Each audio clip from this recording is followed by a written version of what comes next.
right, guys.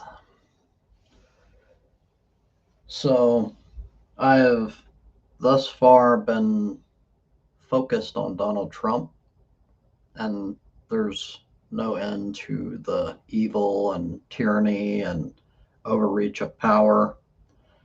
But it seems there's a good chance that that's only the tip of the iceberg, and this is a lot, and I mean a lot bigger than that. Way bigger than I thought, if any of this is true, and there's a good amount of evidence to suggest that it is. But I'm getting ahead of myself.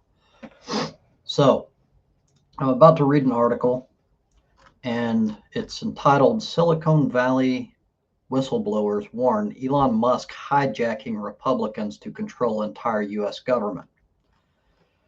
The article begins with a document authored by an anonymous group of whistleblowers, and it has a link. And I'm actually going to start by kind of highlighting this document because it's pretty important.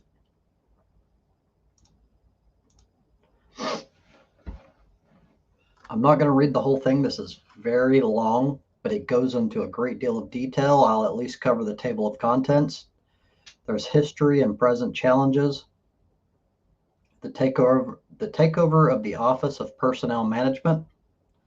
The role of unvetted Doge employee and security risks. The Treasury Department infiltration and financial system risks. Potential TikTok acquisition and information control. Call to action, congressional oversight, and legislative safeguards. This all goes into Musk and what his actual plans are here. And it makes sense once you kind of take in the information and then kind of backtrack and look at the moves that Musk has made thus far. But I'll let you make up your own mind. Now I'm going to swap to the article.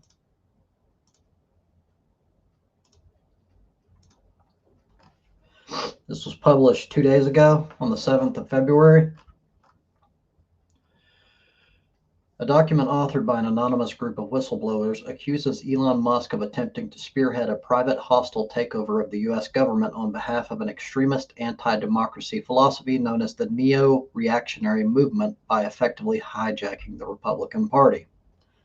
Taking just a moment here, this gets into Curtis Yarvin.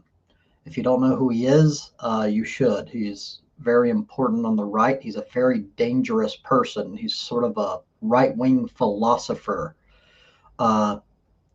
First came to prominence under the alias Mencius Moldbug. He's an extremely intelligent psychopath, and he's put out some very dangerous ideas, and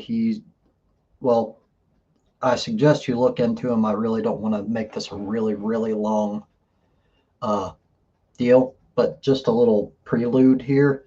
He has kind of came up with the dark Enlightenment, which is some very dangerous shit, but I encourage you to look into that yourself.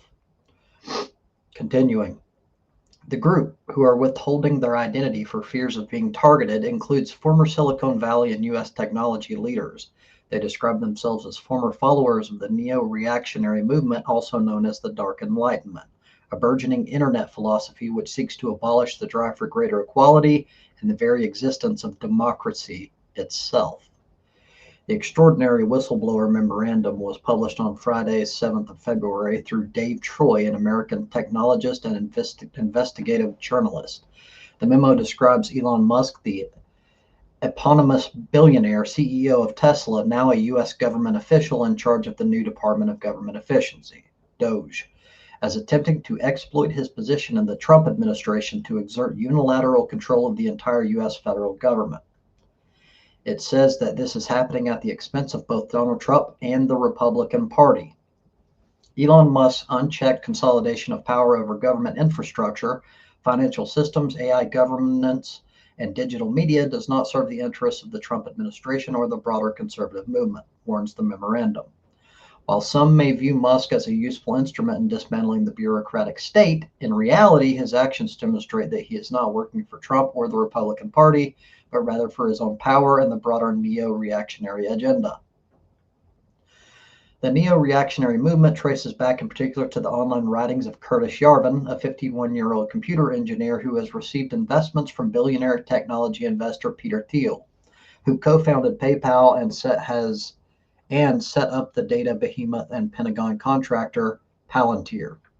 Musk, the memo warns, is moving rapidly to take control of the apparatus of U.S. government power on behalf of a core network of interests who subscribe to Yarvin's dark Enlightenment ideology. Other leaders in the U.S. technology oligarchy aligned with Musk who subscribe to Yarvin's ideas include Mark Andreessen, partner at venture capital firm A16Z and author of the Techno-Optimist Manifesto; Balaji Srinivasan, former chief technology officer of Coinbase and author of The Network State; David Sachs, who co-founded PayPal with Peter Thiel; and of course Thiel himself. The rapid restructuring of government functions under DOGE, Treasury infiltration, and efforts to control digital platforms show that President Trump and the American public may already be now hostage to Musk's demands, warns the whistleblower memo. The memo points out that Curtis Yarvin has a vision for an American Caesar, a strong leader who would dismantle existing democratic institutions and centralize power, but argues that Trump is no Caesar. Although Yarvin has recently, in light of the rapid dismantlement of key U.S. government agencies, endorsed Trump's second term, his pro-Trump position still sees Trump as little more than a vessel and tool for the neo-reactionary movement.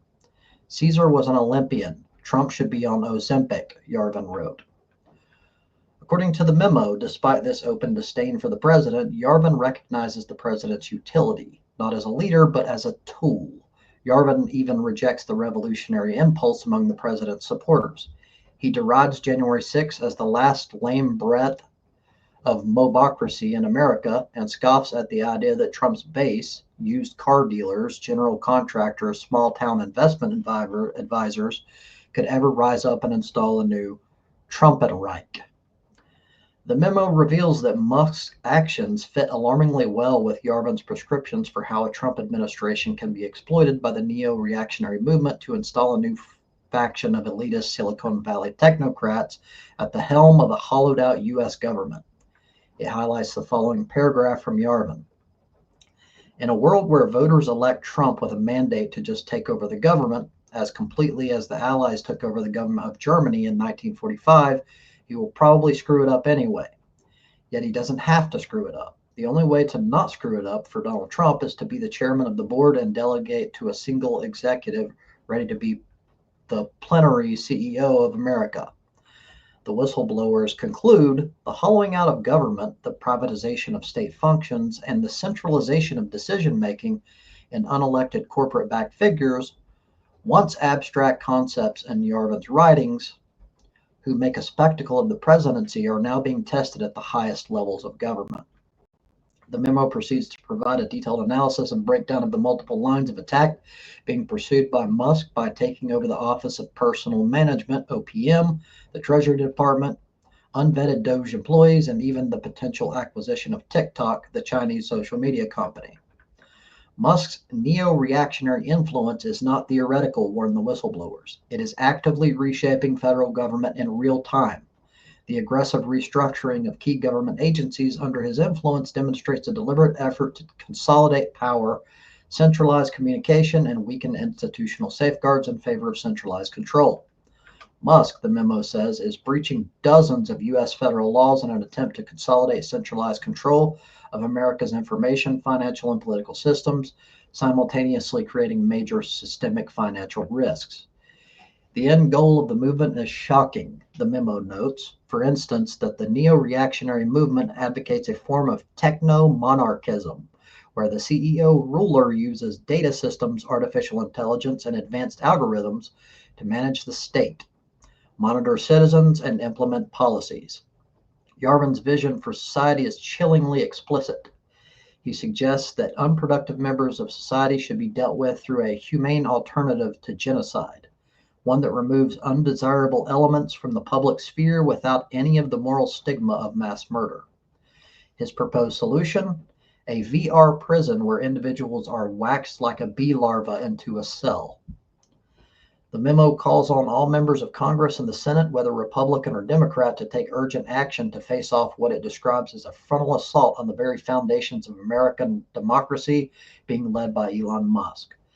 The founding fathers fought a revolution to free America from the grip of an unaccountable monarch. Today, that struggle is being replayed, not against a king, but against the wealthiest man seeking to centralize power without oversight, backed by radical extremists. Unless Congress acts decisively, Musk's parallel power structure will continue to entrench itself, sidelining the executive branch, eroding institutional checks, and undermining national security.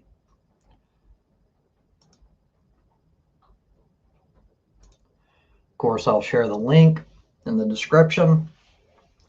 It's very interesting. It's very conspiratorial, which I generally meet with caution, but there's a good amount of evidence to back this one. It's not proven, it's not a fact, but it certainly makes a lot of sense given what we've seen in the past few weeks since Trump's inauguration.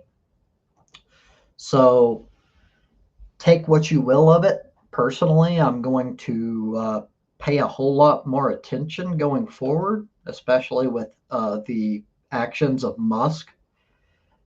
And I'm going to kind of filter it through a lens of possibility here and see how well it lines up with reality, considering what you would expect if this was all true. At the very least, if it is, this is way, way bigger than I could have imagined. And if it's true, Trump is nothing. And my focus on him has been a massive fucking mistake. Yeah, we'll see. So thank you for your time.